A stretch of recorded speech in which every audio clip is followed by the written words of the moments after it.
अगर आप सच होने का ढोंग करेंगे तो आज नहीं तो कल बहुत नीचे गिरेंगे। जीवन के हर मोड़ पर कठिनाइयों से आपका सामना होगा। अगर आप उन कठिनाइयों से लड़ने के लिए मानसिक रूप से मजबूत होना चाहते हैं तो अपने दिमाग को प्रेरित करने वाले विचारों से सींचिए। जब तक हम अपने दर्द, गम और डर को हथियार नहीं बनाएंगे तब तक हम सिकंदर नहीं कहलाएंगे। यदि आप हारने की हिम्मत रखते हैं तो आप जीतने की कला बखूबी जानते हैं। तरक्की सिर्फ चाहने से नहीं, सही निर्णय और लगातार मेहनत करने से मिलती है। यदि आप ऊंचाई पर पहुंचना चाहते हैं तो आपको हर उन विचारों और बातों से हल्का होना होगा जो आपको भारी कर देते हैं। इस धरती पर कुछ भी मुश्किल नहीं है। मुश्किल है तो बस ये मानना कि कुछ भी मुश्किल नहीं है। चेहरे की रंगत से सिर्फ आदमी निखरता है, लेकिन मन की रंगत से आदमी और उसका भविष्य दोनों निखरता है। इसी को सफ़ेद झूठ बोलना कहते हैं। इसी सफ़ेद झूठ के चक्कर में लोग वह नहीं कर पाए जो वो कर सकते थे। हमेशा इस बात को याद रखिएगा कि जीवन की सबसे बड़ी खुशी उस काम को करने में है जिसे आपका दिल करने के लिए इजाज़त दे, वरना उस काम को हाथ मत लगाइएगा जिसे आपका दिल करना ही ना चाहे। अगर आपसे कोई कहे कि ये काम तुमसे नहीं हो सकता तो उसका सीधा सीधा यही मतलब होता है कि इस काम को तुम्हारे सिवाय कोई और नहीं कर सकता। अगर आप किसी के एहसान तले नहीं रहना चाहते तो आप दिल और दिमाग से इतने मजबूत बनिए कि आपको कोई भी किसी तरह मुसीबत में ना ला सके। आप डटकर खड़े रहें तब तक जब तक मुसीबत टल ना जाए। खुद पर भरोसा और आत्मविश्वास बनाए रखिए। सारी कठिनाइयाँ अवसर में बदल जाएंगी। क्या आपने कभी इस बात पर गौर किया है कि अवसर कठिन परिस्थितियों में जन्म लेती है? अगर आप और आपके आसपास के लोग बहुत सुखी हैं तो वहाँ क्या कोई अवसर पैदा होगा? नहीं ना। तो आज से आप ये मान लीजिए कि हमारे और कठिनाइयों के बीच जो जंग होता है, इसी बीच कठिनाई के गर्भ से अवसर पैदा होता है। यदि आपको इस बात से कोई फर्क नहीं पड़ता कि लोग आपके बारे में क्या सोचते हैं, तो लोगों को इस बात से भी फर्क नहीं पड़ता कि आप क्या करते हैं। इससे फर्क नहीं पड़ता कि आपके चेहरे की रंगत क्या है। फर्क तो इस बात से पड़ता है कि आपकी सोच की रंगत क्या है। आप समय ना होने का बहाना नहीं कर सकते, क्योंकि आपको भी तो वही 24 घंटे मिलते हैं, उतना ही जितना सफल और महान लोगों को मिलता है। समय का पहिया ये नहीं कहता कि धीरे चलो या तेज चलो। समय का पहिया कहता है मेरे साथ चलो और सफल बनो। यदि एक बार समय चला गया और आपने उसका सही उपयोग नहीं किया तो समझ लीजिए उसको बाद में बड़े अफसोस के साथ ये कहना पड़ेगा कि काश मैंने उस समय को बर्बाद ना किया होता तो आज मैं कुछ होता। यदि एक बार समय चला जाता तो फिर अफसोस के अलावा और कुछ बाकी नहीं रहता। समय आपकी ज़िंदगी का सबसे कीमती तोहफा है जो ईश्वर ने सभी को समान रूप से दिया है।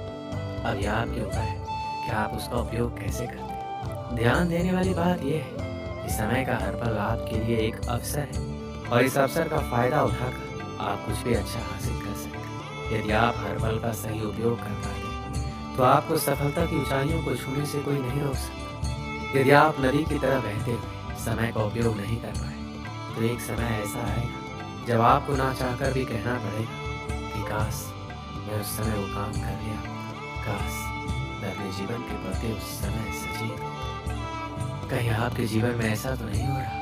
कहीं आपके जीवन के समय रूपी खेत की लहराती फसल को कोई चिड़िया तो नहीं चुन रही? अगर ऐसा है तो उस चिड़िया को तुरंत उड़ा दीजिए और बचा लीजिए अपने फसल को, बचा लीजिए अपने खुशी भरे जीवन को, वरना एक ही वाक्य आप जीवन भर दोहराते रहेंगे कि काश मैंने उस समय ये कर लिया होता। जीवन का हर पल एक अवसर है और इस अवसर को कभी भी हाथ से जाने नहीं देना चाहिए।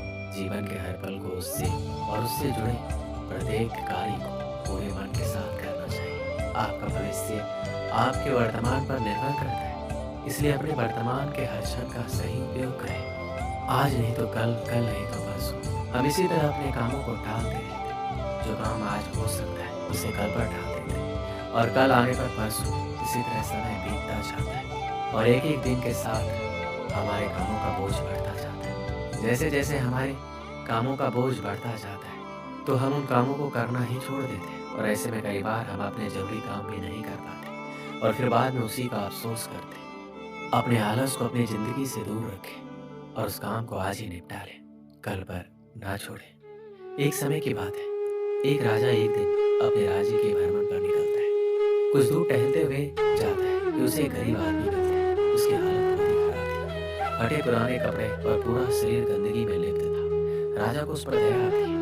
राजा अपने राज्य में ऐसे इंसान को देखकर परेशान हो जाता है कि उसके राज्य में बहुत तकलीफ है। फिर राजा ने एक निर्णय लिया कि उस गरीब के घर में चुपके से सोने की कुछ मोहरें रखवा देगा। उस दिन जब रात होती है तो रात के अंधेरे में राजा अपने गुप्तचर को आदेश देता है कि जाओ उस गरीब के घर में सोने की 1000 मोहरें चुपके से रखाओ और साथ ही में एक पत्र राजा देता है जिस पर लिखा होता है, मैं तुम्हारे राज्य का राजा हूँ, ये सोने की मोहरें तुम्हारे लिए। राजा पत्र इसलिए रखवाता है गरीब आदमी इतने सोने के मोहरे देखकर परेशान न हो जाए। गुप्तचर सोने की मोहरे और राजा का पत्र उस गरीब के घर में चुपके से रखाता है। अब राजा मन ही मन खुश था, उसके राज्य में कोई भी गरीब नहीं है। कुछ दिन बीतता है, एक दिन अचानक से राजा को उस गरीब की याद आती है तो राजा अपने गुप्तचर से उस गरीब का हाल चाल पता करने को कहता है। कुछ समय बाद गुप्तचर वापस आता है और राजा को बताता है कि वह आदमी अब इस दुनिया में नहीं रहा, वो मर चुका है। राजा को यह सुनकर बहुत बुरा लगा। राजा ने उसके मरने का कारण पूछा तो गुप्तचर ने बोला कि महाराज वो गरीब आदमी कुछ दिन पहले बहुत खुश था, सबसे मिलता था, बातें करता था, उसके अंदर काफी बदलाव आ गया था। लोगों ने बताया कि वह अपने साथ एक पोटली लेकर घूमता रहता था, किसी को पोटली के बारे में कुछ नहीं बताता था, किसी को हाथ तक लगाने नहीं देता था। लेकिन महाराज पास के राज्य में एक दिन किसी काम से गया था तो उसकी वह पोटली कुछ लुटेरों ने चुरा ली, जिसके बाद वह बहुत बेचैन रहने लगा, पागलों की तरह बातें करने लगा। लोगों ने बताया कि उसकी हालात पहले से भी खराब हो गई थी। पहले तो वो लोगों के बीच में बैठता था, बातें करता था, लेकिन जब से उसकी पोटली चोरी तब से वह किसी को भी अपने पास नहीं आने देता, इसलिए कोई भी चाहकर उसकी मदद नहीं कर पा रहा था। गुप्तचर पूरी बात कहते हुए राजा के सामने वह पोटली पेश करता है जिसमें 800 सोने की मोहरें होती हैं। राजा इन मोहरों को देखकर पहचान जाता है कि ये वही मोहरें थी जो राजा ने उस गरीब के घर में रखवाई थी, परंतु राजा ने तो 1000 मोहरें रखवाई थी, ये तो सिर्फ 800। राजा समझ जाता है कि वह गरीब आदमी 200 मोहरों की पोटली को लेकर घुमा करता था, जिसके चोरी हो जाने के बाद वह सदमे में चला गया और आखिरकार उसकी मौत हो गई। मुझे पता है कि अब आप क्या सोच रहे हैं। यही ना कि गरीब आदमी पागल था, 800 मोहरें बची थी, उसे अपना जीवन बेहतर बना सकता था, यही सोच रहे हैं। लेकिन अगर मैं यही सोने की मोहरें हटाकर उसे वक्त बोल दूं तो जो थोड़ा सा गया है लेकिन ज्यादा आना भी बाकी है। मैं इस कहानी के माध्यम से आपको यही समझाना चाहता हूँ, जो खराब हो चुका है उसके बारे में सोचकर खुद को बर्बाद मत करें, जो बचा है उसे संभाल लें। आशा करते हैं कि आप अपनी जिंदगी एक दिन जरूर संभालेंगे। दोस्तों, इस वीडियो में बस इतना ही। मिलते हैं अगली वीडियो में।